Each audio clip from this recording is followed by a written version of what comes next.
The second area, apart from receivables, that we need to focus on in terms of managing your cash flow is the area of payables.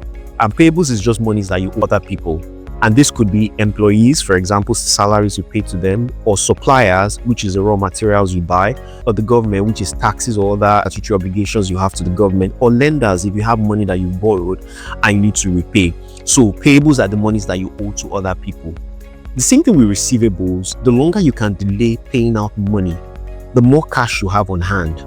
Now, let's pay attention to this. It's not advisable to hold off paying your stakeholders beyond what is contractually agreed. That is not what I'm asking you to do, because it can create bad blood. It can create distrust between you and your suppliers. So you don't want to create that kind of bad energy between you and them, and they don't trust you.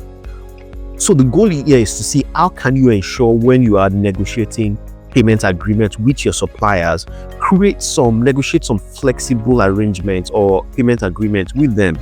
The same way your own customers are asking you for 2-3 weeks before payment, can you agree with some of your, especially your suppliers, can you give me 2-3 weeks to pay? Contractually, sign a contract with them and make sure you stay and you fulfill that obligation. When it's 3 weeks, become one of those customers that they don't need to call. They know within 3 weeks, you will pay. You know why?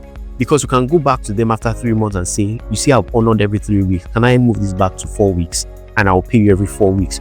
They are likely to listen to you because you've honored that obligation. But in negotiating the payment agreement with them, you want to try as much as possible to see how you can extend your runway.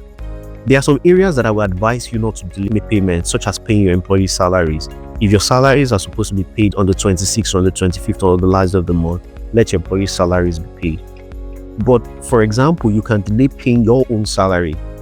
You can treat your salary as a loan to the company, make it contractual, that my salary this month, especially if you have some other means of income, my salary this month, I'm treating as a loan to the company. And so you delay paying yourself a salary until, money comes into play.